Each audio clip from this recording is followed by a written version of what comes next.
Oi, meus queridos, tudo bom? Então vamos lá, mais uma aulinha de sistemas operacionais, continuando aqui na nossa viagem no passado, vendo o que aconteceu, o que o hardware e o software precisaram fazer para a gente chegar nos sistemas operacionais que temos hoje em dia. Então, na aula passada, a gente viu que os computadores eram extremamente caros.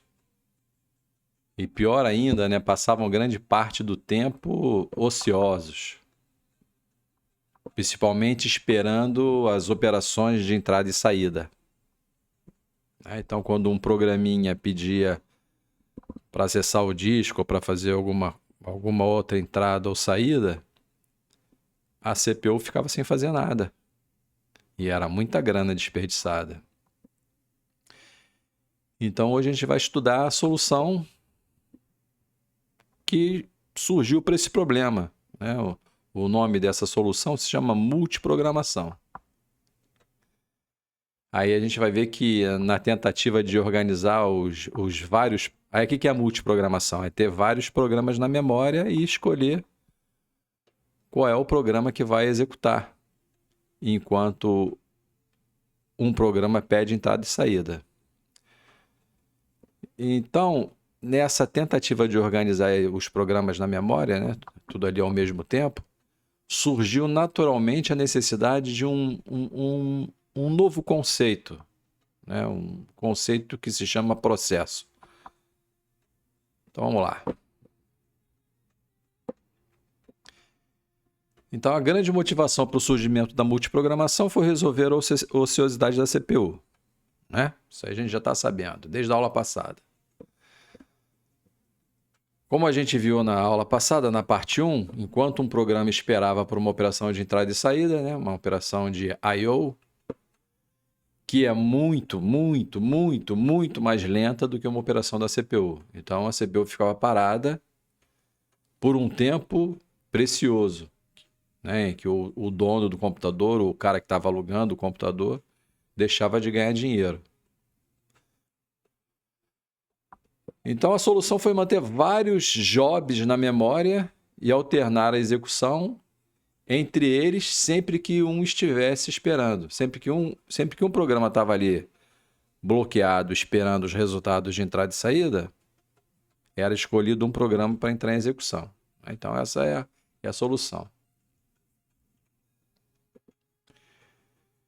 Então aqui só para a gente se localizar na história, né, no tempo, então a gente viu a execução manual, né, sem o sistema operacional, onde o sistema operacional era o operador, né, o funcionário. Esse foi mais ou menos no período entre 1950 e 55, né? Aí, no final desse período, o pessoal bolou uma saída administrativa que se chamava processamento em lote, que é esse batch aqui, né? E o que era isso? Era juntar vários programas, né? Em vez de ficar configurando a máquina para cada programa, configurava a máquina já para vários programas e colocava esses programas para serem executados um atrás do outro, né? Então essa é a ideia do processamento em lote.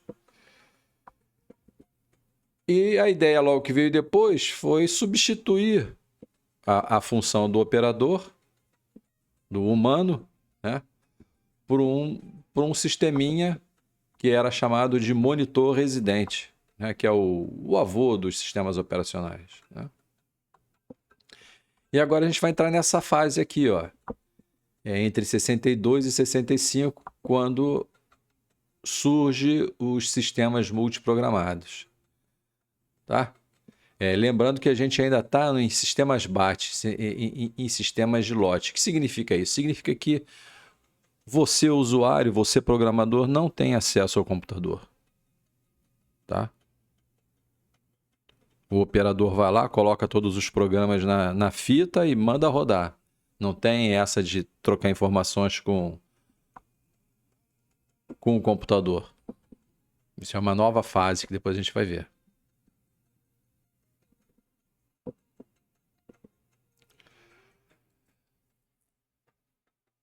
Ó, não se preocupa que os slides estão muito cheios de coisa escrita, mas é porque eu faço isso para vocês depois poderem ler, né? É como se fosse uma apostila. Então, antes da gente começar a falar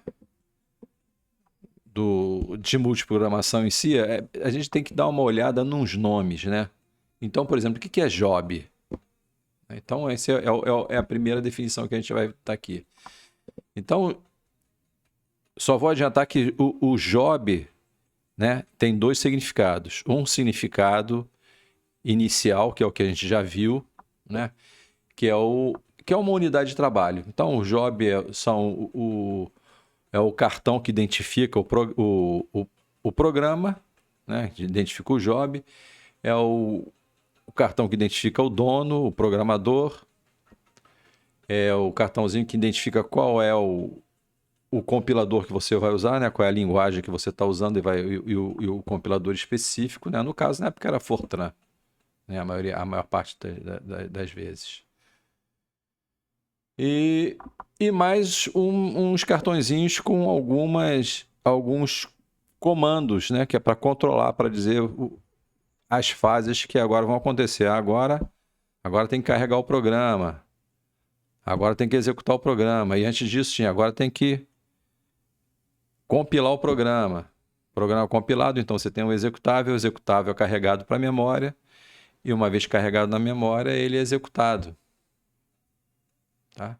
Então tinha essa linguagem que a gente chamava de JCL, né? De Job Control Language, linguagem de controle de jobs. Então esse job tinha isso. Tinha um programa, os dados do programa, informações de controle, uma parte administrativa grande e importante, né? Que é uma quantidade de informações necessária para que o monitor consiga controlar, né? Então, essa parte administrativa era mais ditada pela JCL, né? Aí o monitor lê esses comandos, né? E lê, interpreta, né? Executa para gerenciar o job. Beleza? Tá. Aí um outro nomezinho de job que está mais próximo do que a gente tem costume, né? Então teve uma máquina, né? Essa máquina aqui, Burroughs, né? Só que aqui ele está falando o nome do sistema operacional, é o Burroughs MCP, né? Master Control Program. Era um sistema operacional, tá? A máquina era a BEC 5000 e essa era a época dela, 1961. Então, um job é como se fosse um pacote com um monte de threads dentro, né? A ideia era essa. Não é que se chama thread, né? Mas os sisteminhas multithread que a gente utiliza hoje em dia são um parente dessa galera aqui, né? Então, esse era mais usado em sistemas onde tinha multiprocessadores, né? Onde tinha multiprocessamento. Então, essas várias tarefas, né, dentro do job, cada tarefa é fazer uma coisa específica. Então, próximo nomezinho. Programa. Tá? Então, um programa é uma coisa estática, né? É um conjunto de instruções e dados armazenados lá no disco. Não estão em execução ainda. Então, por exemplo, um arquivo executável, um código compilado, né, que é um código objeto, né? Não é da linguagem objeto, é que a gente chama de código objeto, porque é o código que foi produzido para aquela máquina, para aquele objeto ali, né? O objeto você pensa assim, é o objeto dos meus desejos. É o alvo, né? Máquina-alvo. Então é como se fosse o código-alvo. Você compilou ele para aquela máquina. Um script, né? Agora, uma coisa que a gente precisa saber é que os nossos executáveis de hoje em dia, né, de algum tempo para cá, eles não contêm só instruções. Não estão só as instruções em linguagem de máquina, né, que o compilador traduziu, né? Carregam informações administrativas, como se fosse um job, só que é um job que foi feito automaticamente, né? Então, essas informações, elas auxiliam o sistema operacional. É como se fosse uma parte do sistema operacional. Não assim tão ao pé da letra, né? Mas elas servem para dizer várias coisas para o sistema operacional, tá? Por exemplo, qual é o tamanho daquele programa, qual o tamanho que ele vai ocupar na memória, né? Aí a parte do sistema operacional que se chama loader, sabendo qual é o tamanho daquele programa, ele vai ter a capacidade de escolher uma região na memória em que aquele programa caiba. Tudo bem? Então tem várias outras. É bem complexo um executável hoje em dia, tá? Tem vários campos, tem vários cabeçalhos, né? Então, o que a gente costuma utilizar hoje em dia é o ELF, que é usado no Linux, que é Executable Linkable File, né? Ou File, ou Format, já não sei, esqueci, tá? Mas é que é executável e linkável. E esse aqui é o que é usado no Windows, né? Programável, executável, tá? Todos eles têm uma estrutura que você consegue ler, né? Basta ter um programinha e você consegue ler todas essas partes que compõem o programa executável. Então, daqui, o programa moderno já nasce preparado para ser transformado em processo. Tu não sabe o que é processo, então essa frase aqui não foi muito boa.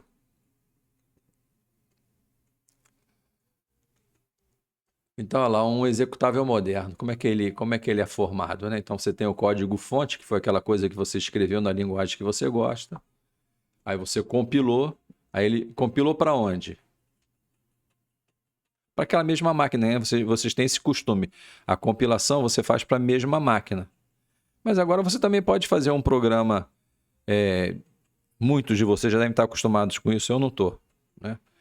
Mas você criar um programa, mas esse programa não é para o computador onde você está criando, é para o smartphone, né?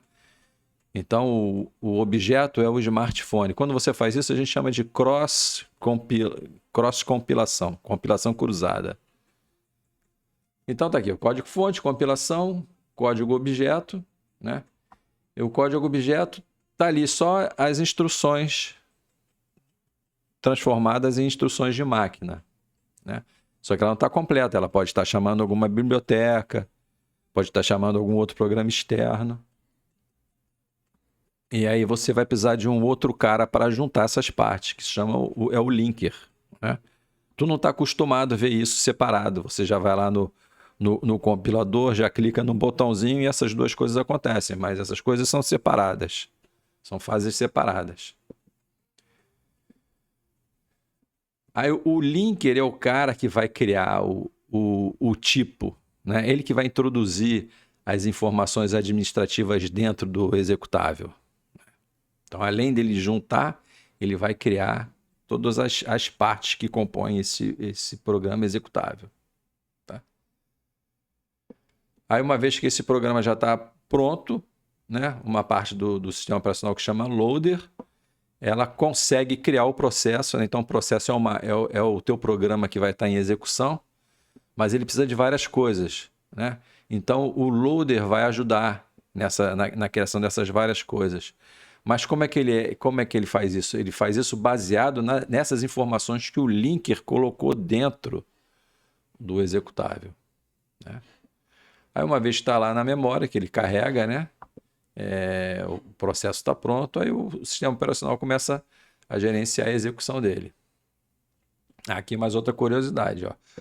Quando a gente fala assim que um programa é só composto de instruções, instruções estáticas, né, que não estão sendo executadas, um exemplo mais ou menos puro disso são os programinhas que você faz para microcontroladores, né? Hoje em dia tem esse nome aqui, ó, quando o microcontrolador está funcionando em modo bare metal, né?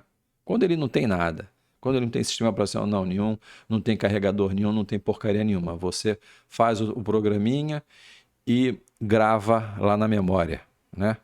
Uma vez gravado na memória, você liga o microcontrolador, o microcontrolador está viciado em iniciar a execução num determinado endereço. Normalmente é no endereço 0. Ele vai lá, acessa o endereço 0, a instrução que está lá, ele já pega e executa. E aí vai uma atrás da outra. Então não tem loader, não tem nada. Então não precisa de nenhuma informação administrativa incluída nesse executável para esse tipo de máquinas, né? Aí fala um negócio aqui, RTOS. O que é isso? Sistemas Operacionais de Tempo Real. Tá? Quem sabe a gente vê alguma coisa dessa, né? Não vou nem prometer, porque a gente já está totalmente atrasado, então não esquece. Aí continuando aqui na nomenclatura aqui, ó. Processo.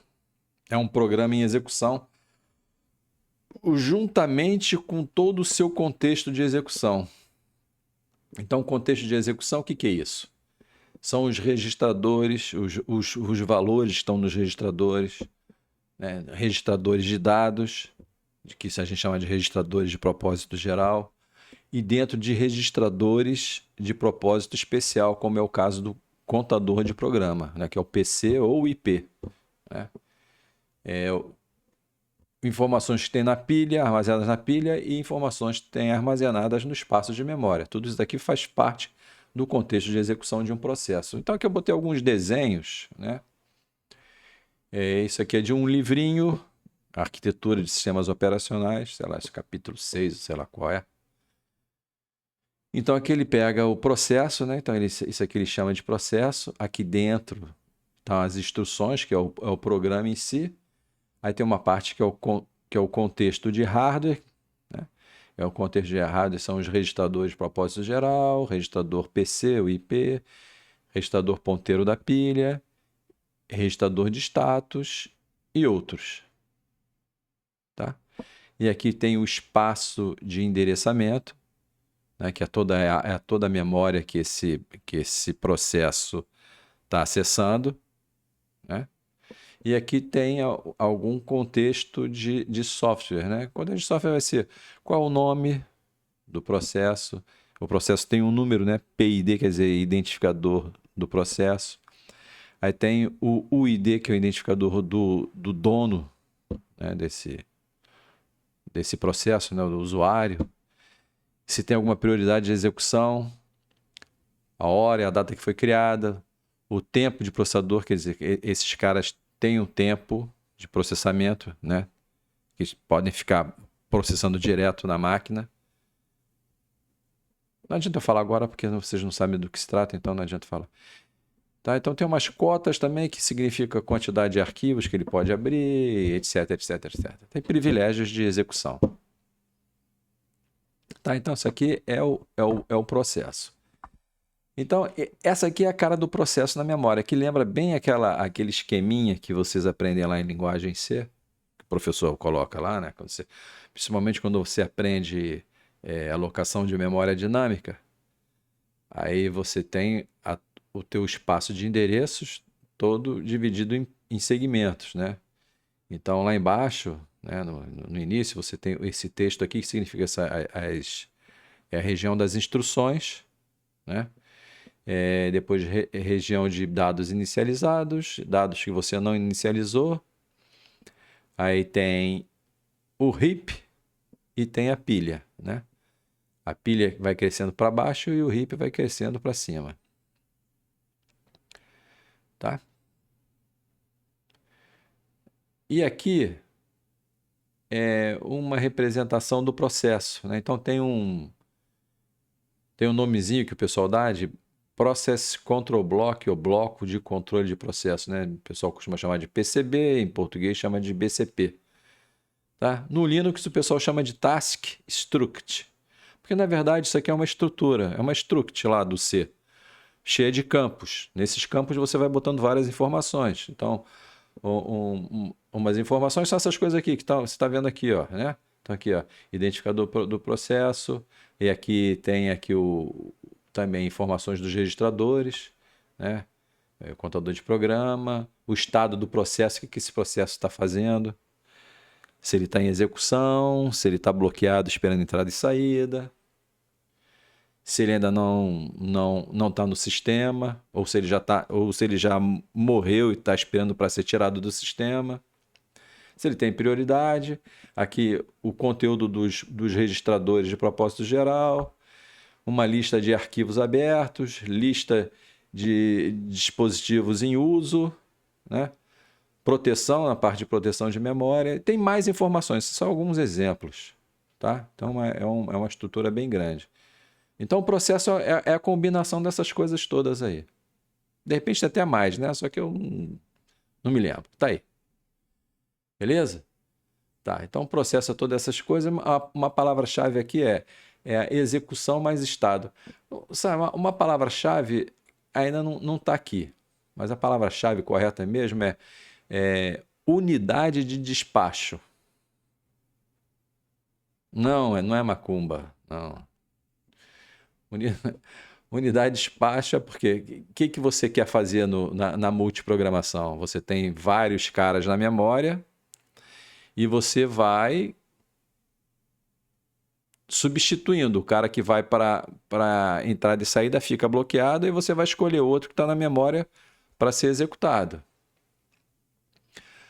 Só que se fizer sem uma organização, isso vai ficar bagunçado. Então o lance é criar uma unidade que você consiga tirar da memória, tirar da execução e voltar para a execução com todo esse controle, né? Então, todo esse cara aqui, esse processo de control block aqui, tem vai guardar todas as informações. Então, quando eu tiro um processo de execução, porque ele vai para entrada e saída, essas informações são todas atualizadas. Aí, qual é a vantagem disso? Que quando ele terminar a entrada e saída, ele vai estar pronto para estar executando novamente. E aí eu posso colocar ele em execução exatamente no mesmo ponto em que ele parou. A CPU também vai estar no mesmo estado.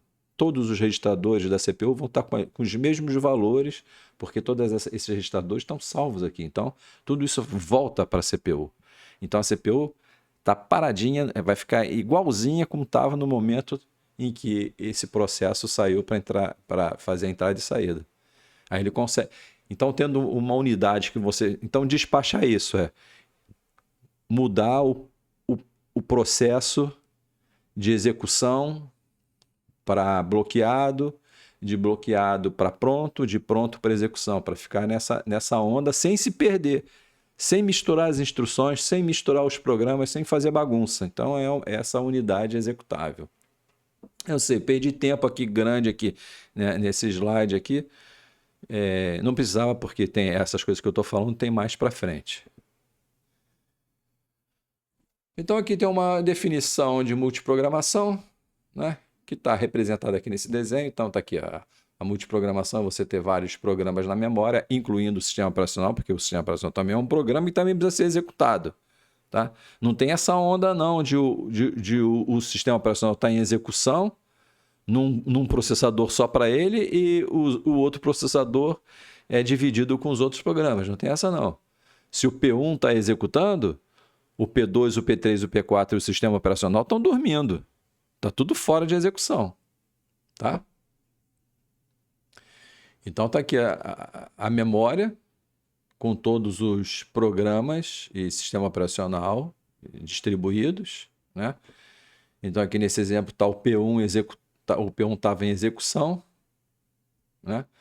Aí o P1 pede entrada e saída, tá vendo? Ó, P1 aqui pediu entrada e saída. Aí o que vai acontecer? Vai ocorrer um switch, né? O pessoal chama um switching, quer dizer, é um chaveamento, é uma mudança, né? Então quem estava executando era o P1, agora quem vai executar é o P2. Tá? Antes estava o P1 e depois está o P2. Beleza? Agora, uma coisa importante da multiprogramação é saber se o P1 pediu para sair, né, para fazer memória entrada e saída, quem que eu vou escolher? Pô, tem um P4, P3, P2. Quem o sistema... Então, ó, a parada é a seguinte. P1 pediu entrada e saída. Como é que ele pede entrada e saída? Ele conversa com o sistema operacional. Então, ele chama o sistema operacional. P1 chama o sistema operacional dizendo que quero fazer entrada e saída. Então, quem vai colocar ele na entrada e saída é o sistema operacional. Então, o sistema operacional entra em execução. Quando ele entra em execução, ele vê que o que o P1 queria é fazer, quer entrada e saída. Ele coloca, bloqueia o P1 lá, na fila de entrada e saída. E aí o sistema operacional vai escolher entre esses outros aqui que estão disponíveis, qual que ele vai colocar em execução. Né? Então, talvez essa seja a tarefa mais difícil, essa saber quem é o escolhido. Tá? Bom, para ter a programação, o pré-requisito essencial é ter uma memória grande ou suficientemente grande para colocar os diversos jobs lá na memória, né? Então aqui a gente vai começar a falar sobre qual é o hardware necessário para haver a multiprogramação. Então aqui vai haver uma sequência de slides que vão falar qual foi a evolução de hardware e qual foi a evolução de software que permitiu a existência da multiprogramação.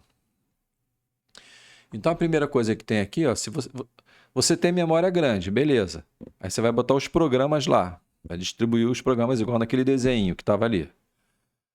Agora, como é que você vai fazer para um programa não invadir a área do outro? Precisa ter uma proteção. Né? Então, a primeira, né, ou uma das primeiras soluções que foi dada para essa proteção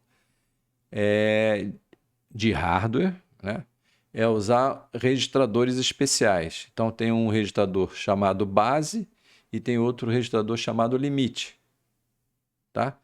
Então, esse base vai dizer onde que o programa inicia e esse limite aqui vai ter o tamanho do programa, incluindo as instruções, os dados e possivelmente a pilha e aquilo que ele pode se expandir. Então, tem uma previsão de expansão também. Então, eles alocam mais espaço do que realmente é o tamanho do programa, né? Então, esse limite recebe essa quantidade. Então, aí ele vai saber, a partir do início e o limite, ele consegue saber, ó, ele começa no endereço 1000, o tamanho dele é 1000, então ele vai, a posição dele final é o 2000. Né? Começou no 1000, tem 1000 de tamanho, termina no 2000, 1000 mais 1000, 2000. Né? E aqui fala de um outro método que é um pouco mais avançado do que essa ideia, né? A paginação, que a paginação surgiu também, tem uma historinha mais ou menos grande, né? Porque tem a ver com, quando você aloca a memória, tem a ver com desperdício de memória. Às vezes você bota 5 programas na memória, ainda tem um espaço. Só que esses pedaços da memória foram alocados não tão contíguos, né? Então você tem um pouquinho no meio, um pouquinho do outro lado, um pouquinho do outro lado de espaço de memória sobrando. Às vezes é muito espaço sobrando, mas você não consegue colocar um programa porque está tudo espalhado. Né? É o que a gente chama de fragmentação de memória. Então, nessas ideias de fragmentação, o pessoal criou essa ideia aqui de paginação, que a paginação é pegar o programa e dividir em pedaços iguais. Aí ele consegue colocar o programa num pedacinho que está... tem um pedacinho sobrando ali, põe uma página lá. Tem outro pedaço lá sobrando lá no outro canto, põe ele lá. Então, ele conseguiram com isso distribuir melhor o espaço de memória. Né? Mas isso aqui faz parte de um outro capítulo que se chama gerenciamento de memória. Tá? E a paginação, por exemplo, a memória virtual que a gente usa hoje em dia, ela utiliza a paginação. Então tá aqui, ó, uma frasezinha, ó. Multiprogramação só nasce quando o hardware começa a dizer: cada job tem seu território. E tem que defender esse território para um não invadir o outro. Então aqui a gente tem a memória, que você tem o job 1 na memória, tá? Então você tem o registrador base dizendo que aqui começa no 10. E aqui está dizendo que o limite dele, que o tamanho dele é igual a 500, né? Então, se ele inicia no 10, o tamanho dele é 500, então aqui ele termina no 510, né? Esse outro aqui tem base 550 e o limite dele é de 750, né? Vai ser 550 mais 750, sabe lá quanto dá? 1.200, 1.300, né? Dá 1.300 mais ou menos aqui. Aí botou esse pré-histórico aqui saindo na bolacha, porque um quer invadir a área do outro, né? Só que aí o hardware cuida para que isso não aconteça, né? Para essa invasão não acontecer como? Através desse base limite. Mas professor, não entendi como é que é isso, como é que funciona. Vamos ver aqui, né? Então, olha lá, cada job só pode acessar um intervalo contínuo de memória, definido por 2 registradores. Foi o que a gente viu ali no desenho, né? Cada um tem o início e o fim. Como funciona? Então, para cada acesso à memória, a CPU faz automaticamente, né? O job, ele gera um endereço lógico. Ah, professor, não sei o que é endereço lógico. É o endereço que ele entende. É o endereço que o... Porque os programadores, você programador, você não está nem aí para onde o seu programa vai ser colocado na memória. Para você, ele começa no endereço 0 e vai até o endereço que você precisou utilizar. Não é? Você se preocupa onde que ele vai começar na memória? Não se preocupa. Então, historicamente, todo programador acha que o seu programa começa no endereço 0. Ponto final, né? Então, você tem vários programas na memória. Como é que todos vão começar no endereço 0? Pensa aí. Não tem jeito, né? Então, o que vai acontecer? Esse base e o limite vão transformar, por exemplo, aquele lá. Vamos voltar lá. Esse cara aqui que começa no 10, né? Aí vai dizer que ele vai buscar uma instrução. Teve um go-to. Vai go-to por endereço 50. Né? Pô, endereço 50. Aí eu vou botar. Aí ele vai acessar diretamente o endereço 50 aqui? Na cabeça dele é. Só que o que vai acontecer? O hardware já sabe que ele começa no endereço 10. Então ele não está querendo o 50, ele está querendo o 50 a partir do 0. Então, 50 a partir do 10 é o 60. Então, é um cálculo interno, né, para fazer esse desvio para o endereço 60. Ah, não está entendendo nada, né? Eu sei. Mas isso é coisa lá de arquitetura de computadores.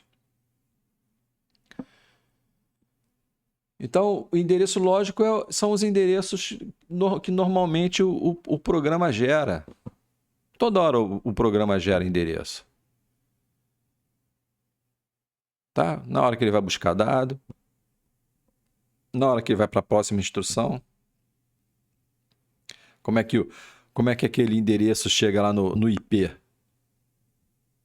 É porque o programa gerou o endereço, só que o que vai para o IP não é o endereço lógico, vai ser o endereço físico. Tá? Antes de ir para o IP, para buscar a próxima instrução, né? Tem que ser feito esse cálculo porque o PC vai precisar receber o endereço físico. Eu sei que eu estou enrolando. Eu sei, desculpa aí. Então, vamos lá. Então, o job gera um endereço lógico. Por exemplo, 0, 100, 500. Tá? Aí o que o hardware vai fazer? Ele vai verificar se esse endereço que ele gerou, se ele está dentro do limite, se ele está dentro do espaço que foi alocado para ele. Se for válido, né, o endereço físico é calculado. Como é que o endereço físico é calculado? Ele soma a base mais o endereço que ele gerou. Né? 10 mais 50. né? Que vai dar 60. Então, o endereço físico vai ser 60. Aí, o IP vai apontar para a memória lá no endereço 60. E a próxima instrução vai ser buscada lá. Agora, se esse endereço que ele gerou for inválido, né? Aí vai gerar uma interrupção.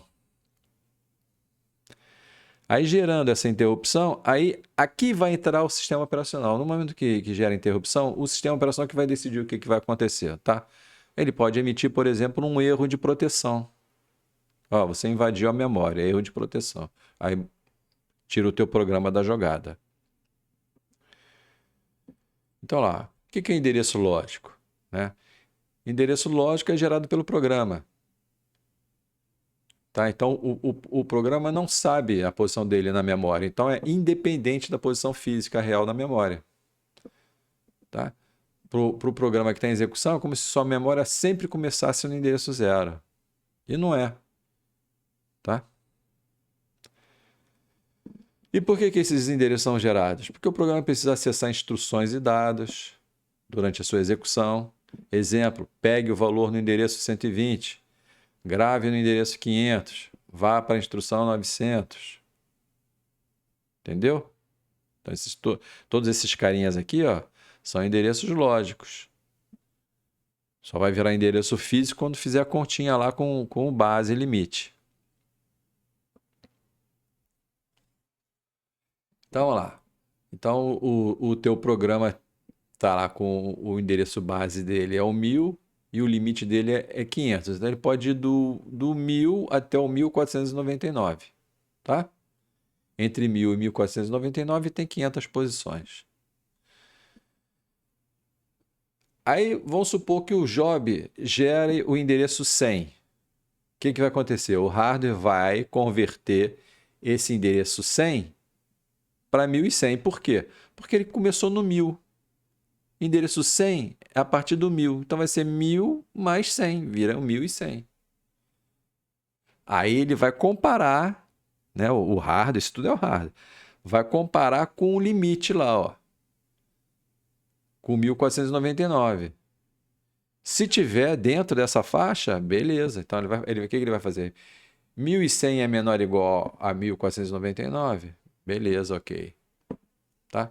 Se o programa gerar endereço 499, como é que vai ficar? 1000 é a base, né? Mais 499. Ele vai checar, é menor ou igual a 1499? É igual, então tá ok, tá dentro ainda. Tá no limite, mas tá dentro. Agora ele gerou o endereço 500. 1000 mais 500. O que acontece? Dá 1500, que é menor e igual a 1499? Não. 1500 é maior. Então, tá fora da... Aí emite uma interrupção. Tá? Aí o sistema operacional vai tomar uma atitude qualquer. Por que a gente está vendo isso tudo, hein? Porque são as evoluções de hardware que permitem a existência da multiprogramação. Então, essa proteção garante isolamento, segurança e estabilidade. Né? Um processo com... Por que isso? Por que essas coisas? Tem um programinha lá deu bug, né? O job deu um bug. O que é bug? Deu um defeito. Deu zebra lá. Né? Deu bug nesse... E esse bug não vai conseguir derrubar os outros programas, nem o sistema operacional. Por quê? Porque esse cara está preso ali, no base e no limite. Ele não vai conseguir fazer... Vamos dizer que o erro do programa é ficar gerando endereços que estão fora da área dele. Às vezes não por maldade, não é porque ele quer invadir a área dos outros, mas o programador lá fez alguma besteira e o programinha está fugindo da área dele toda hora. E aí, se não tivesse essa proteção, ele ia invadir a área dos outros, ia dar zebra nos outros programas e acabou. Né? Então, se ele tentar acessar fora da área dele, o hardware vai gerar interrupção e o SO pode terminar o processo. Ou o job, né?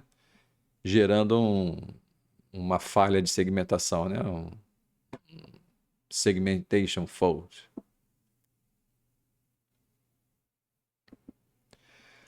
Aqui eu só coloquei um exemplo, um desenho para o futuro, né? Isso aqui é o futuro, isso aqui é a nossa época, né? Aí eu botei aqui esses dois caras aqui, esse cara e essa moça, com esse óculos de realidade virtual, não tem nada a ver com realidade virtual, né? Porque o que está acontecendo aqui? Cada um está vendo o seu próprio mundo, né? É o mundo virtual. Então, essa moça que está vendo o mundo dela, né? Que é onde o programa dela está rodando. E esse cara aqui também. E isso aqui, para eles, o computador é tudo dele. Tudo que está no computador, todos os recursos do computador estão aqui. Ela acha que é isso, né? Igual esse cara. Tá? Então é como se fosse aqui dois programinhas achando que tudo é deles, né? Mas na verdade não é. Na verdade, cada um tem uma porção de memória, né? Que em determinado momento está na memória. Cada um esse programinha deles é um programa grande, ele é quebrado em várias páginas. Algumas páginas estão na memória principal, então essa faixa aqui é a memória principal, e algumas páginas estão no disco, né? Aí isso dá a impressão de você ter muito espaço de endereçamento, né? A mesma coisa aqui, programa 2. Então esses caras estão achando que tem muita memória, né? E não é só isso, né? Não é só ter essa noção de achar que tem muita memória. É a noção de separação, de ter esses universos totalmente separados um do outro. Como é que é feita essa separação? Todos os endereços que estão aqui, todos os endereços lógicos que são gerados aqui, tem a mesma faixa de endereços lógicos gerados. Esse cara aqui vai do 0 ao 4 gigabytes. Esse aqui também vai do 0 ao 4 gigabytes. Tá? Vão acessar os mesmos endereços. Só que esses mesmos endereços, na memória principal, né, na realidade, no físico, são totalmente diferentes. Vai ter um mapeamento, né? Além da paginação que é aquela que a gente acabou de ver, que eu mencionei há pouco, né? Tem esse mapeamento que vai colocar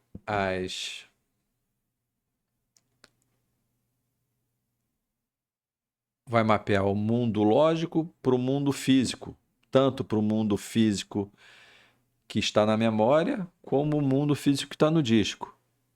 Então, por exemplo, vamos dizer que essa parte aqui gere um endereço lógico, sei lá, 5.000. Aí o sistema operacional vai computar esse endereço 5.000 e vai ver que esse endereço 5.000 não está em nenhuma dessas páginas aqui. Tá? Mas esse endereço 5.000 existe, só que ele está em outra página, que está em alguma página aqui que está no disco. Aí o que vai acontecer? Vai ter que verificar quais são as páginas que estão menos usadas, por exemplo, tirar uma daqui, devolver para o disco e pegar uma que está aqui, onde está o endereço 5.000 e trazer para a memória. Né? Então, o que está acontecendo? Esse mapeamento, né, te dá a noção de muita memória, mas também isola um programa do outro. Né? Como existe esse mapeamento, esse programa aqui, eu vou acessar o endereço 600. Eu aposto que aquele outro programa está lá no endereço 600, que eu vou invadir ele. Aí, só que o endereço 600 que ele está achando que esse cara aqui tem é o dele, é o próprio endereço 600 dele. Aí ele vai ver se esse endereço 600 vai cair dentro do espaço dele. Não existe o endereço 600 do outro, existe o endereço deles. Porra, tô enrolando demais, né, cara? Deixa pra lá, tá? Só aqui para terminar, então, isso aqui é feito, todo esse mapeamento é feito pelo sistema operacional com auxílio de hardware, né? Então, o hardware atual a gente chama de Memory Management Unit, unidade de gerenciamento de memória. Então, toda essa parte aqui vai fazer esse mapeamento, tá? Então, tem uma memória cache especial que grava os últimos mapeamentos para acelerar esse, porque isso aqui é um processo lento, então precisa acelerar isso aqui no máximo possível para não sentir, né? Para o sistema não atrasar. Bom, vamos embora. Bora, que isso aqui não é a matéria de agora. Bom, então a primeira invenção do hardware lá que permitiu isso foi proteção, né? Que permitiu a multiprogramação foi a proteção. Agora um outro, muito mais importante também, são as interrupções, né? Então, interrupção você já sabe o que é. Algum dispositivo emite um sinal, esse sinal é sentido pela CPU, a CPU para o que está fazendo, é interrompida, né? O sistema operacional entra na jogada, ele vai verificar quem é que fez aquela chamada, quem fez aquele sinal, e aí vai atuar em cima disso. Beleza? Então, essa na verdade, o que a interrupção permite? Permite que o sistema operacional seja acordado, venha à tona, venha para execução, tá? O sistema operacional precisa precisa ser acordado. Por quê? Porque se você quer multiprogramação, o sistema operacional vai ter que escolher qual é o outro programa. Então ele precisa ser acordado sempre, tá? E também precisa ser acordado para ver se aquele programa deu alguma zebra e ele ficou preso num loop infinito. Então ele não pode se ele ficar preso no loop infinito, o que vai acontecer? Os outros programas nunca mais vão ser executados. Se os outros programas nunca mais vão ser executados, o dono daquele computador caríssimo se ferrou, deixou de ganhar dinheiro. E ainda vai ter que pagar as prestações do computador, que não é nada caro, não é nada barato. Beleza? Então, interrupção é uma forma de trazer o sistema operacional. Aí depois a gente vai ver que tem vários tipos de interrupção, né? Só muda o nome, mas a ideia de interromper é a mesma. Então, olha aqui, ó. Se não tiver interrupção, um programa roda até terminar. Por exemplo, o programinha, o P1, executa, aí chegou um momento, ele pede entrada e saída, ele vai para entrada e saída, volta, continua executando, pede mais entrada e saída, volta, continua executando, pede mais entrada e saída, volta, continua executando, termina, aí só aí vai entrar um outro programa. Sem interrupção não tem como você parar esse cara e colocar outro no lugar. Tá? Não tem como haver alternância de execução entre os programas na memória. Tem que ter interrupção. Agora, com interrupção, dispositivo de entrada e saída termina. Aí o que ele faz? Ele avisa a CPU que terminou.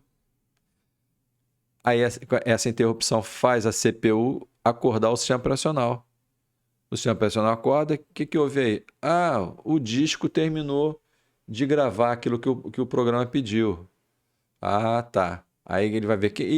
Qual foi o programa que pediu? Quem foi o programa que pediu para gravar? Ah, foi o programa P1.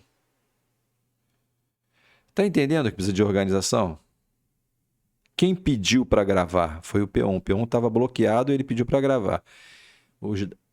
O disco terminou. Então, o que eu vou fazer agora? O sistema operacional. Vou pegar os dados que esse disco terminou e vou dar para o programa P1. E aí, o que vai acontecer? O P1 está pronto. Se não tiver ninguém esperando, só tiver ele para executar, ele vai ser executado. Se ele for de maior prioridade, ele vai ser executado. Se tiver vários outros programas prontos na fila com mais prioridade que ele fica lá na fila esperando a vez dele. Tá? Então, a interrupção é que vai dizer o CPU, terminei. Aí, Esse terminei, acorda o sistema operacional, o sistema operacional vai identificar o que aconteceu, né? Aí uma outra interrupção do timer, né? Timer é um cronômetro. Então, não sei se na hora que eu falei sobre processo, tinha lá o tempo de processador, né? Então, ali, aquele tempo de processador, o timer é carregado com aquele tempo de processador, aí vai ficar contando, né? Vai ficar contando, esse processo aqui tem que ficar no máximo 20 milissegundos executando. Se ele ultrapassar 20 milissegundos é porque aconteceu alguma coisa errada. Por exemplo, né? Ele pode estar em loop. Então, a cada 20 milissegundos gera uma interrupção desse timer. Beleza? Aí essa interrupção acorda o sistema operacional e vai ver o que é a interrupção do timer. O cara lá que está executando já ultrapassou o tempo que ele tinha direito. Aí o sistema operacional dá uma olhada lá nas filas para ver como é que tá. Se não tiver ninguém esperando, esse cara continua a executar. Tá? Então, interrupção é o que devolve o poder ao sistema operacional. Beleza? Aqui você viu a interrupção de entrada e saída quando termina, o sistema de entrada e saída quando termina, ele gera uma interrupção. Aí o que acontece? Acorda o sistema operacional. Mas e quando o programinha lá P1 quis executar? Não é? Antes de haver essa interrupção, é porque algum carinha pediu para executar, usar a entrada e saída. Como é que ele pediu? Ele chamou o sistema operacional. Como é que ele chama o sistema operacional? Tá? Então, uma maneira de falar de que o programa chama o sistema operacional, o programinha fez uma interrupção de software. Tá? É dado outros nomes, mas é isso. A ideia é essa, é uma interrupção. O programinha executa uma instrução especial, né, que já vem de fábrica, né, que o hardware, a CPU vem pronta com para atender essa instruçãozinha. O programa executa essa instrução, automaticamente gera uma interrupção que acorda o sistema operacional. Então, o lance é sempre acordar o sistema operacional. O funcionamento do sistema é sempre acordar o sistema operacional.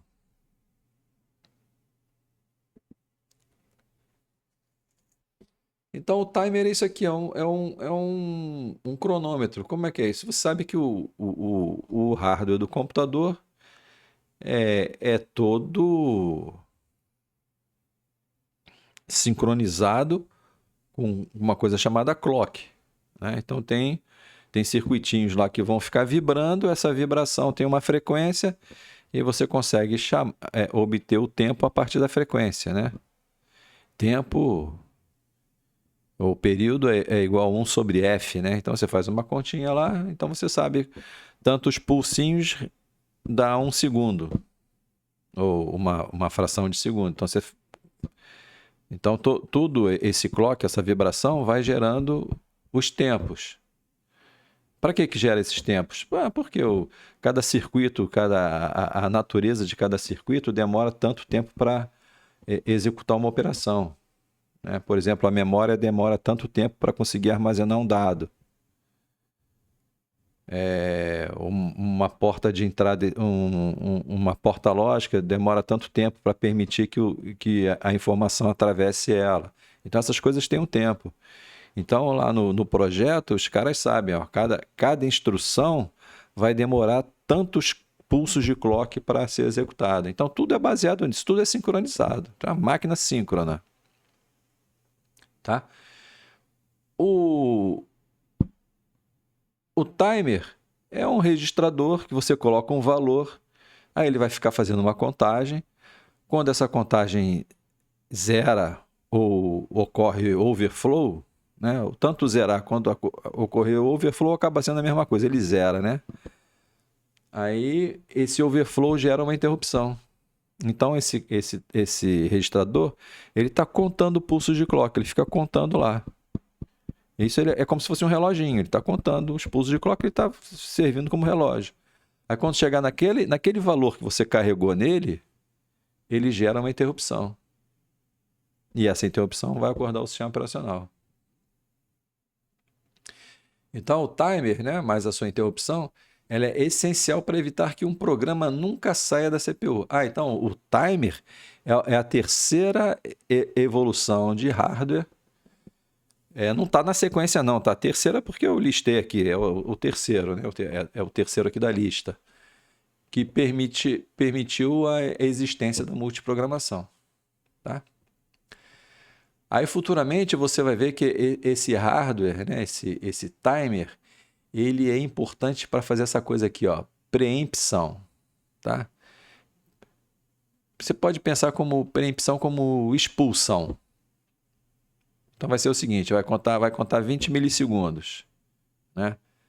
Aí o sistema operacional acorda, opa, 20 milissegundos, o que aconteceu? Opa, foi o timer. Então o processo P1 que está lá na CPU executando, show, enxota ele de lá e escolhe outro. Tá? Então, o que o sistema operacional fez na hora de enxotar o P1 de lá e botar outro, ele fez uma preempção, ele enxotou o cara de lá, expulsou o P1 de lá. Então, os nossos sistemas atuais, a multitarefa, ela é toda baseada nisso daí.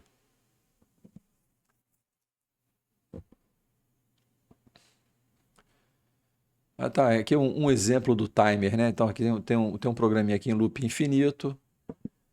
Depois você olha como é que funciona, porque eu já gastei muito tempo aqui. Mas tem um while aqui que vai ficar fazendo um incremento aqui. Pô, esse incremento nunca vai terminar. Vai ficar um tempão incrementando, incrementando, incrementando. Enquanto isso, os outros programas estão lá na fila esperando. E aí? E aí que o timer vem, gera a interrupção e enxota esse cara da memória. Da CPU. Ops, meu filho, tá na hora de sair, você já rodou muito. Tá? Volta para a fila dos prontos. Aí ele volta para a fila. E aí, quando ele retornar, ele continua a fazer a contagem dele da onde ele parou. Então, o problema é que a condição I maior ou igual a zero nunca deixa o loop terminar. Tá aqui, ó. É um loop para sempre, né? Vai sempre incrementar. Então, o programa não faz porcaria nenhuma, não chama entrada e saída. Então, quer dizer, ele não se bloqueia porque ele chamou entrada e saída. Ele não faz nada no sistema e ele não cede a CPU. Ele prende a CPU para ficar só contando. Então, ele precisa ser tirado de lá. Então, uma forma de fazer isso é ter um cronômetro que fique calculando o tempo que um programa começou a executar. Se ele demorou mais do que deveria, aí o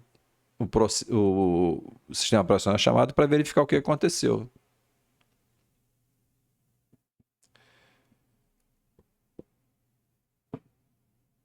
Então tá aqui, ó. Ao introduzir essa ideia do timer, o sistema operacional não precisa da boa vontade do programa. O que significa isso? Que um programa pode pedir o sistema operacional, escolhe outro, eu não quero mais agora, dá a minha vez para outro. Tem isso. Se chama processos cooperativos, né? Eles cedem a vez dele para outro, né? Mas são processos muito bem educados, programadores educados, que não querem dominar a CPU só para eles. É uma coisa difícil de acontecer. Então a multiprogramação não depende do programa se comportar bem, depende do sistema ter mecanismo para impor um controle, que é o timer. Timer com a sua interrupção. Sem o timer, a multiprogramação depende da educação do programador. Com o timer, ele depende só do sistema. Coisinhas para você ler, tá? Aí eu coloquei esse desenho aqui, ó. Um monte de caras fazendo reverência ao timer, né? Finge que esse reloginho aqui é o timer, tá? Então, futuramente, você vai ver que a multitarefa ela é baseada nisso aqui, ó. Tudo depende do timer.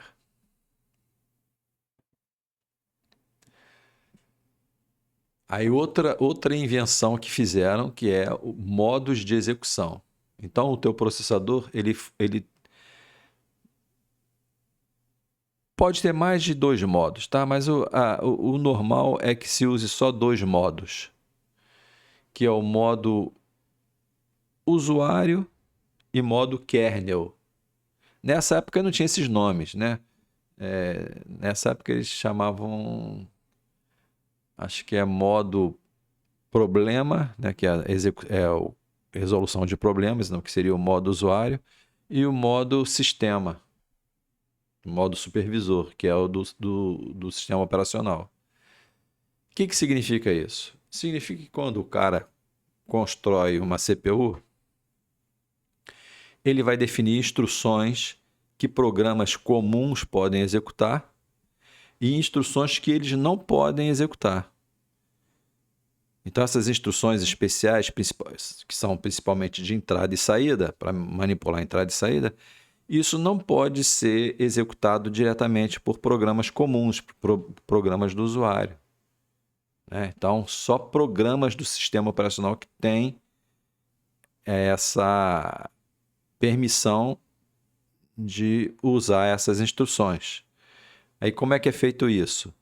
É feito um esquema que toda vez que uma instrução desse tipo se tenta executar, ocorre uma verificação para ver se o modo está em modo usuário ou modo kernel.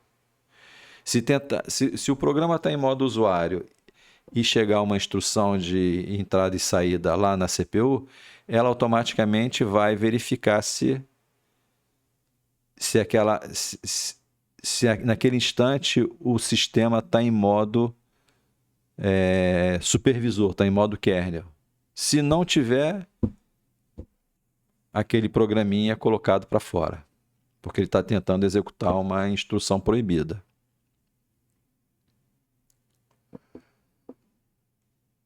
Então, sem isso aqui, qualquer programinha pode... Se não tiver essa proteção, qualquer programa pode executar entrada e saída e destruir o sistema de alguma maneira. Acessar a memória de alguma maneira, fazer alguma porcaria. Então, todas essas coisas que acessam o hardware são proibidas para programas comuns, né? Programas do usuário.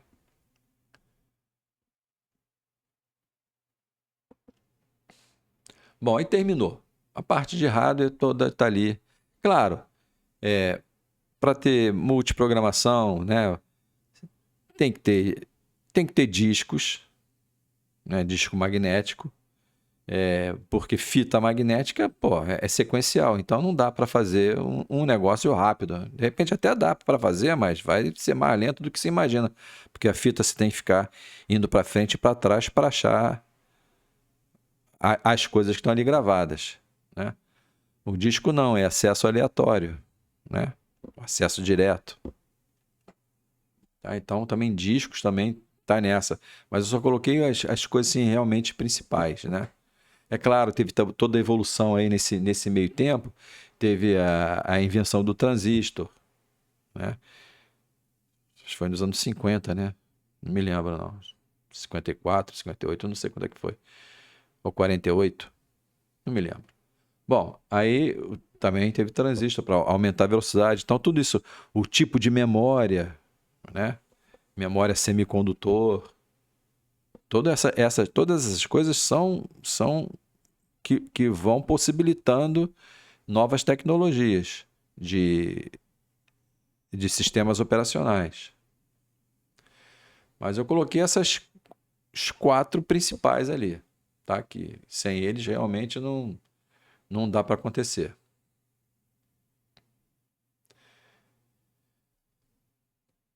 Bom, aí aqui vai falar sobre o processo. Aí fala assim, a primeira coisa, ó, a CPU não sabe de quem é a instrução. Lembra disso que eu teve na primeira aulinha lá? Eu falei que a CPU não sabe qual o programa que está sendo executado. Ela vai executar a instrução que o IP está falando para ela assim, ó, o endereço é esse aqui. Ela vai lá naquele endereço, pega aquela instrução, decodifica a instrução e executa a instrução. Ela não sabe a quem pertence ao programa 1, 2, 3, 4, 5 mil. Né? Agora você tem vários programas na memória, tem vários jobs na memória. Quem é o dono da instrução que está ali no PC ou no IP? Tá sentindo que precisa de uma organização? Aí como é que você vai alternar entre os jobs de forma controlada, né? A solução é criar uma unidade despachável. Criar uma bolha que tenha todas as informaçõezinhas dele. Todas as informações da CPU. Na hora que tirar ele da CPU, ele grava todas as informações que estão ali naquele momento. E quando for a hora dele voltar de novo, a CPU é recarregada com todas aquelas informações que ficou salva nele. Então, essa unidade, ela pode ir de um lugar para o outro. Essa unidade pode ficar agora bloqueada ali ela está bloqueada ali na fila de espera da entrada e saída. Eu sei que ela está ali. Ela não é só um monte de instruções, ela é instruções e mais um monte de coisas, mas todos num invólucro, e esse invólucro tem um nome, tem uma identificação e se sabe o que ele está fazendo. Então, você pode mudar essas unidades de um lugar para outro e não perder a sequência de execução de cada uma delas, né? Então, essa é a ideia do processo, né? Ele não foi chamado de processo logo de cara, teve alguns outros nomes, tipo activity, né? Atividade, e sei lá qual. Teve outros nomes.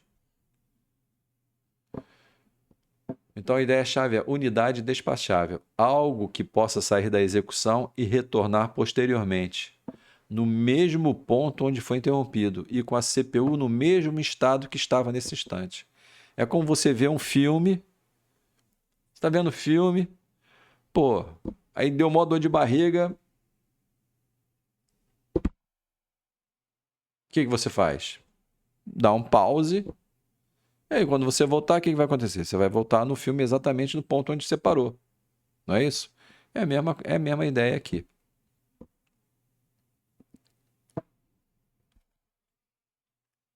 E essa coisa de tirar uma unidade despachável e colocar outra no lugar, né? A gente chama isso de troca de contexto. Por quê? Lá no início eu não botei o desenho do processo, lá não falo assim, tem contexto de hardware, contexto de software, então cada processo tem o seu contexto, cada processo tem o seu monte de informações. Então ele está lá em execução. Quando ele é interrompido, todas essas informações são salvas naquela estruturinha dele lá, naquela task struct, naquele PCB, naquele bloco de controle do processo. Aquelas informações são todas salvas ali. Aí você pode fazer o que você quiser com esse cara, pode mandar ele para um outro lugar no sistema, mas aí quando ele voltar para a CPU, quando for a vez dele de voltar para a CPU, todas aquelas informaçõezinhas que estão ali gravadas nele são descarregadas de volta na CPU e vai estar tudo como se tivesse o filme parado no pause ali naquela posição e retornado a partir daquele mesmo ponto. Tá? Chato, né? Eu tô falando um monte de coisa, já passou um tempão essa aula aí, mais de 1 hora de aula. Não é possível isso.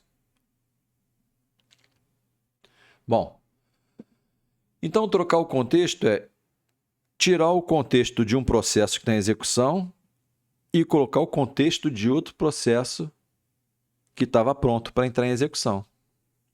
Então você trocou um processo pelo outro. Então a gente fala isso de troca de contexto, né? Context switch, né? Chaveamento de contexto. Então é alternância entre os processos. Aí os passos aqui, ó. Salva o estado do processo atual, processo em execução atualmente. Salva o estado dele. Aí escolhe outro processo.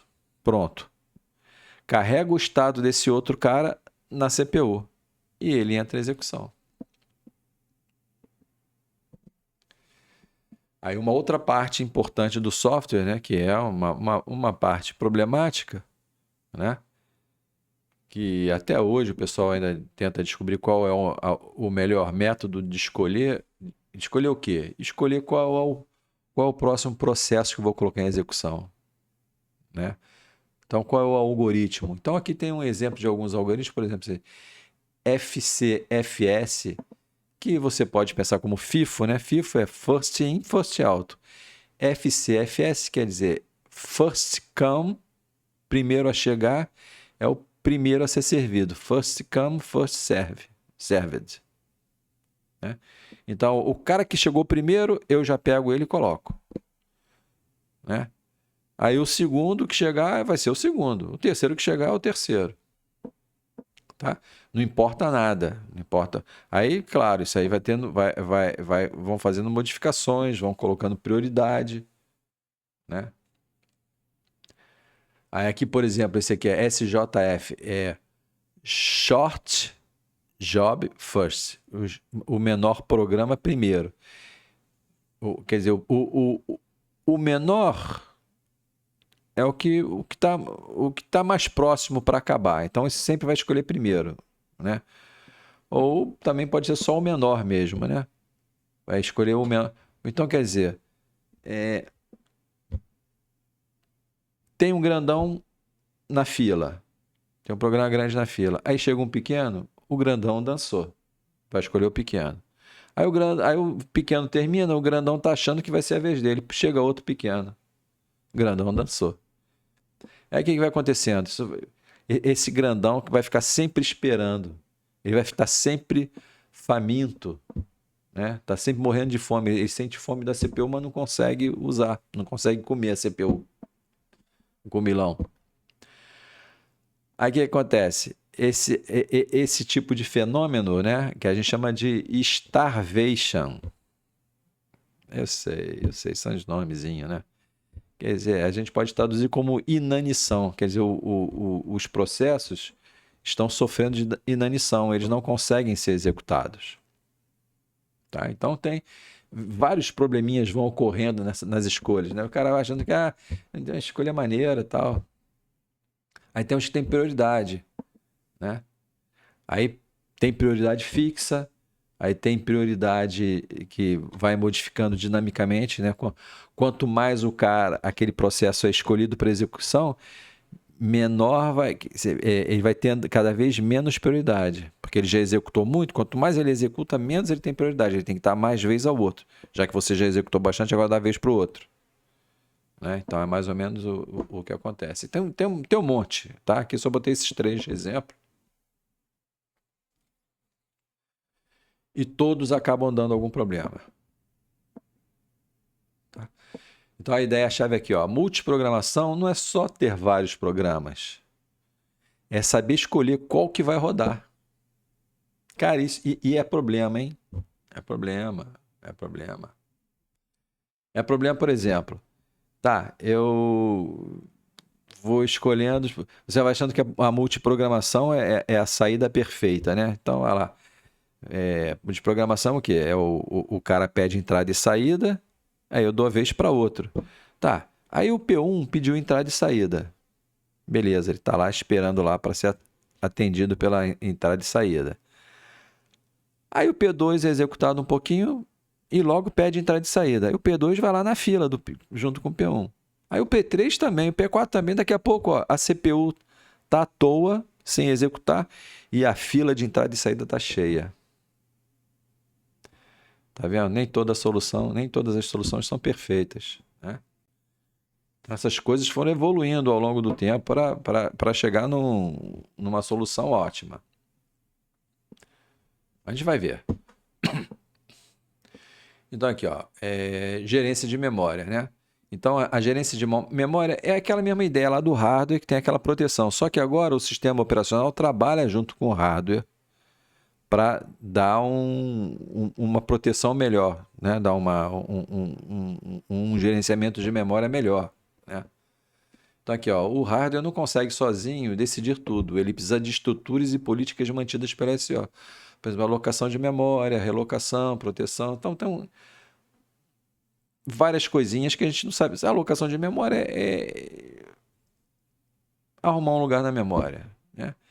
Relocação é fazer esse lance de que O cara acha que tem um endereço, aí faz aquela sominha, ele tem outro endereço, aí faz o cálculo do lógico para o físico, etc. Então, tipo de relocação. E tem a proteção também, que está no mesmo esquema.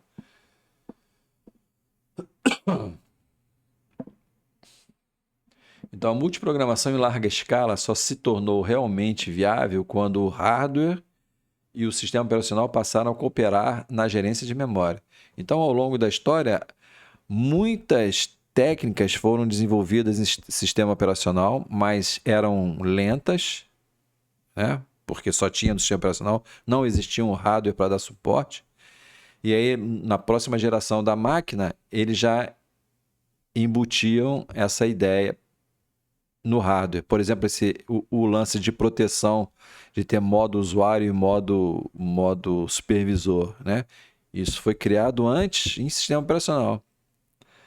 Aí máquinas que vieram depois dessa ideia já embutiram essa ideia para acelerar o processamento. Tá? Então, o grande lance aí da evolução foi o hardware e o sistema operacional trabalhando em conjunto. E a gerência de entrada e saída, que foi o motivo, né, de se imaginar a multiprogramação, né? Evitar CPU ociosa enquanto um programa espera a entrada e saída, né? Então, o fluxo disso daí. O processo faz solicitação de entrada e saída, o sistema operacional bloqueia esse processo, então agora esse processo tem que ficar dormindo, esperando ter os dados que ele precisa. Outro processo usa a CPU, né? Então, isso aqui é o básico da multiprogramação. Resumindo, cadê? Não... Sumiu? Ah, não, tá aí. Vou botar tudo aqui que eu não vou ficar olhando um por outro, não. Então, resumindo, multiprogramação é a cooperação entre hardware e sistema operacional para manter vários processos na memória e alternar entre eles, né? Então, isso é a multiprogramação. Essa necessidade de alternância nos levou naturalmente à ideia de processo, né? De unidade despachável. Precisava dessa unidade despachável, né? E para levar isso a cabo, precisou de algumas melhorias do hardware, né? Então, quantidade de memória suficiente, proteção de memória, interrupções, o timer e a sua interrupção, modos de execução, né? Modo kernel e modo usuário, a ideia de troca de contexto, como fazer isso, algoritmos de escalonamento e uma boa gerência de entrada e saída, né? Tudo isso, essa combinação toda que estava disponível na época, acabou gerando a ideia de processo. Beleza? Então, na próxima aula, vamos dar continuidade. Beleza? Ainda continuando em algo parecido com isso daí. Ainda não criei, mas vai seguir na mesma linha, tá? Então, pessoal, obrigado por ter assistido aqui até o final. Espero que isso aqui tenha tenha acrescentado alguma coisa no conhecimento de vocês. E até a próxima. Abraços.